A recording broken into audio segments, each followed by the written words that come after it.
Wouldn't that be interesting? Using Nigeria's lithium to produce at least the batteries of electric vehicles. That would do a whole lot to our mineral resources, our solid minerals, and of course, you know, the overall employment and economic boost that it could bring. I wonder if Will is already using an electric vehicle. Hey, Will, good to have you on the program. It is good morning. I'm not using an electric vehicle yet. You know, I dream to use one EV, but I'm just wondering if I start using it, will I get power to always charge it? Because I don't want to start running around saying, oh, the battery died on the road. I can't be at work. Use a power bank. Oh my goodness. But seriously, I think it is a good thing, especially since the government has signed the Nigeria First policy, you know, local content, promote Nigerian products, Nigerian goods. So this is actually a good thing. And you see that the price of lithium has like almost halved in the past 6 months. So we know that lithium batteries can be gotten cheaper. And if it's mined here in Nigeria, not just being, you know, exported like raw, but you know, value added to it, I think we can make the most of it. And Nigeria can be better for it. I don't know if you listened to Mrs. Ladeja's interview that I had with her, and you know, because she's at the port, and she was telling us there's a lot of exports of Nigeria's minerals, you know, being exported. So the thing now is, can we reduce the raw export? And as the minister is asking, if the Chinese would want to come and open up an electric vehicle here, because we know even vehicles that we say are made in Nigeria, mostly they're just assembled here in Nigeria. So imagine if we can serve from the ground up to the final production. Exactly. And you know, the value chain, the employment that would create. Job creation, a lot what would that change would do to our naira. And you know what that would do to our pride too. We'll be very proud. I'll be walking around saying yes. With your shoulders meeting Maybe my name will be one of those cars. Okay, all right. But let's check out what's happening in the foreign space. And it's NVIDIA. We're still talking tech. NVIDIA has introduced Lepton, a software platform that creates a marketplace for renting its in-demand AI chips. Now, cloud firms like CoreWave, Nebius, and Yota Data Services are already on board, offering developers a single hub to access GPU power. NVIDIA says Lepton streamlines what was a manual process of finding available chips. Now, major players like Microsoft and Amazon aren't part of the platform yet, but may join later. Now, Qatar Airways has reported a record annual net profit of $2.1 billion, marking a 28% jump from the previous year. Now, according to a statement released today, Monday, the airline credited its strong performance to strategic global partnerships and increased agility in response to changing world events. Now, in the past year, Qatar Airways acquired 25% stakes in both Virgin Australia and South Africa's Airlink as it continues to expand its global reach.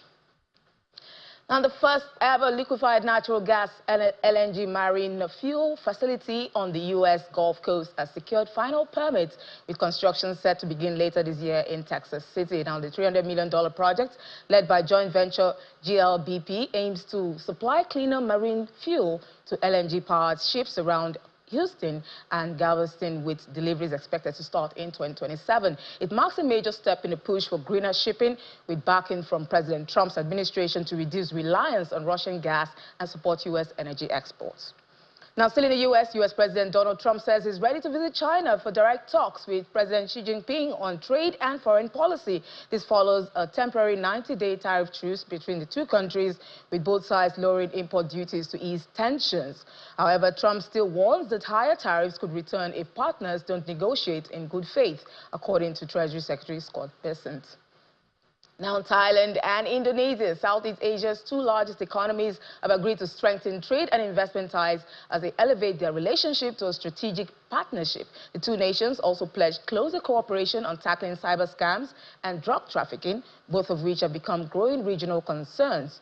The announcement marks a new phase in bilateral relations, with leaders from both countries committing to deeper economic and security collaboration. Now to France. France President Emmanuel Macron says France has secured a record €35 billion in foreign investment at its annual summit with global CEOs. The announcement comes as France faces economic headwinds, including slow growth and U.S. trade tariffs. Macron says the new pledges show investor confidence in the French economy. The government hopes that deals will drive growth and jobs, especially in sectors like tech, energy, and manufacturing. Digital bank Revolut says it will invest over 1 billion euros in France, speaking of investments in France, and apply for a local banking license as it expands its European footprint. The UK-based fintech announced the move at President Macron's Choose France summit, pledging to create at least 200 jobs over 3 years. Revolut is also setting up its Western European headquarters in Paris, reinforcing France's push to attract global tech and finance firms. Now, speaking of summits, the EU and the UK and the EU have agreed on a new deal to improve trade, security and cooperation. The move comes as part of Monday's UK-EU summit in London, which aims to improve relations 5 years after Britain left the bloc. Now, some deals like the fishing rights have been extended to 2038. We've seen border checks ease on doing business.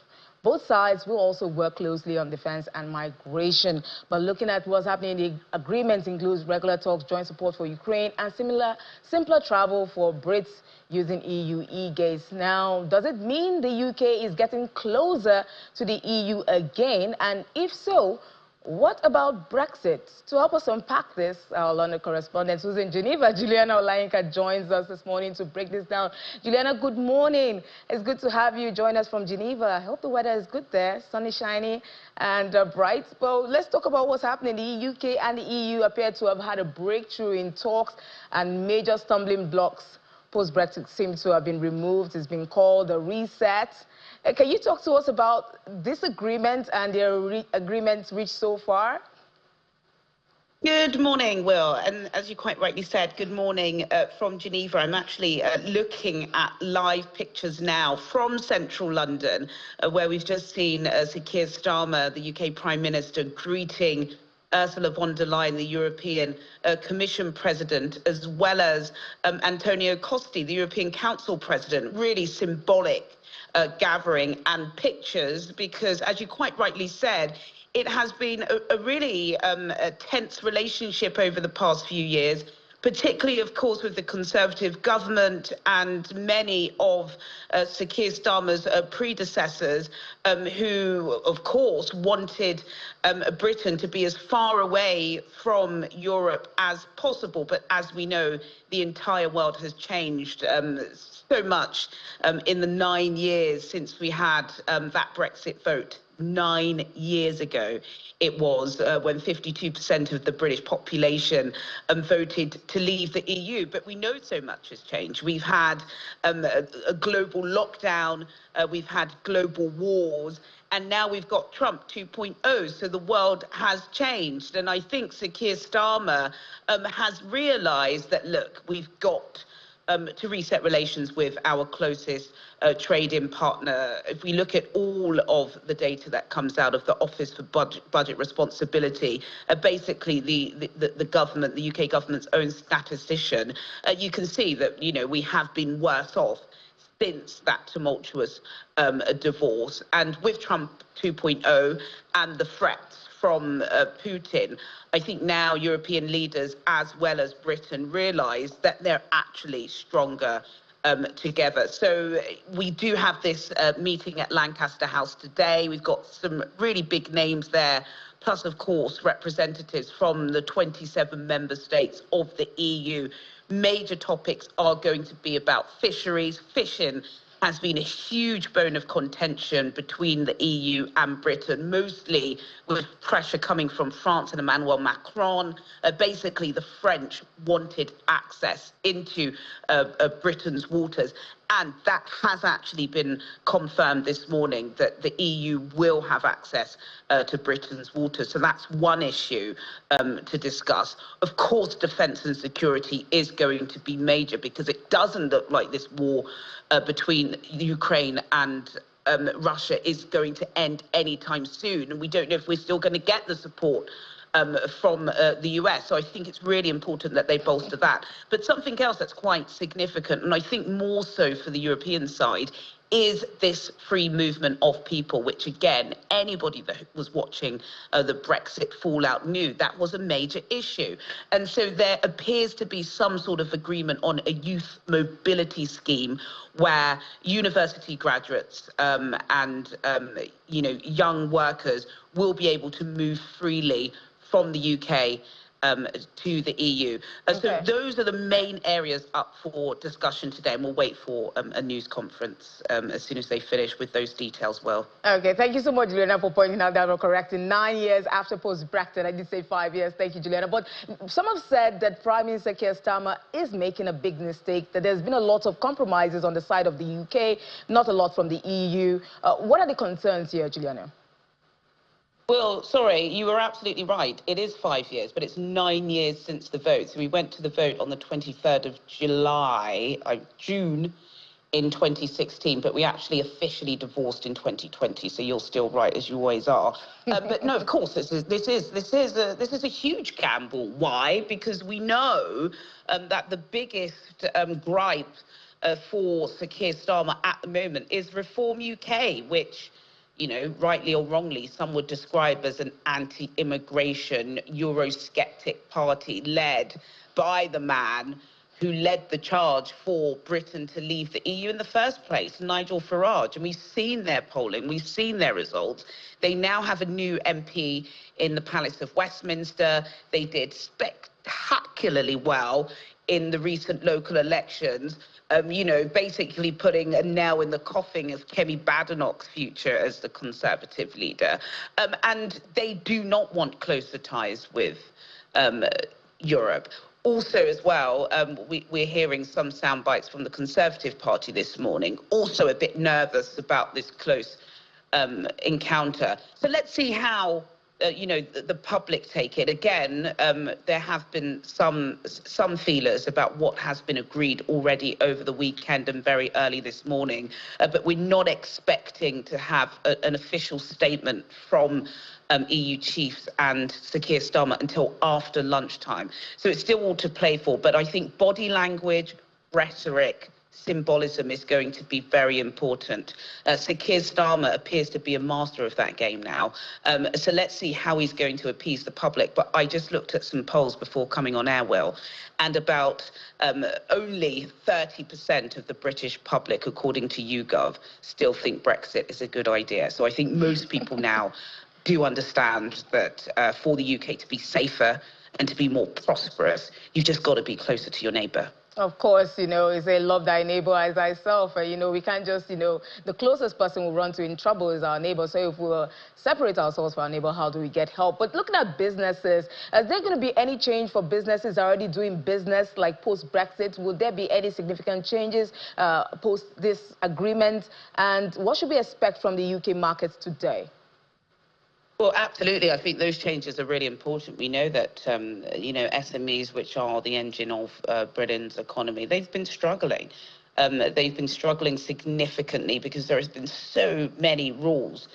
Lots of the adjustments have been pushed back, but the red tape is very thick and it's very bureaucratic. It got very petty in the past few years because everything had to be signed and checked and removed from lorries, and so there were miles upon miles of queues at the border. That's what is expected to start ceasing because of this fisheries deal. So I think today the big announcement is going to be on fisheries and the fact that Sir Keir Starmer has opened up British waters. And in return for that, I believe the EU are now going to reduce the amount of checks on goods coming through the border in Calais.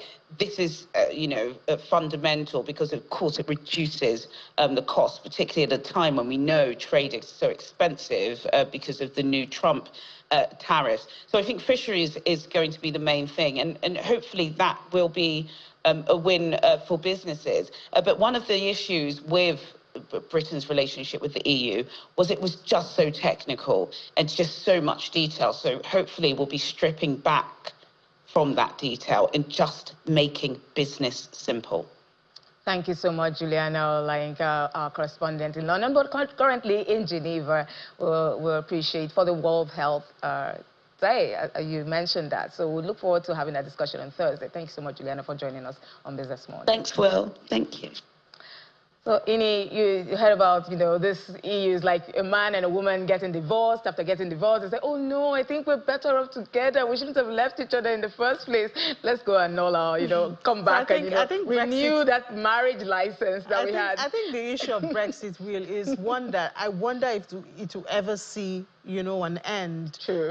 First of all, some of the terms of Brexit are still being discussed. Of course. When it comes to trade Fishing and rights, movements. that's one of the waters, is one of the point of contention. And now the world is changing, as Juliana said, and the UK is seeking more trade partnerships with other people. And this is a market that was obviously free for them to participate when they were part of Europe. Yes. And now they have to start looking for papers and permits and all of that. In terms of youth mobility, you could see people, youth from EU that could come into UK. For now, it's not like that anymore. Yeah, remember the early years of Brexit? I couldn't believe it. There was actually fuel scarcity in the UK because the drivers who used to, drive the trucks and articulated vehicles for supply mostly had been termed illegal immigrants, and so they couldn't do work there, or they had been sent out of the country, and so the country had to suffer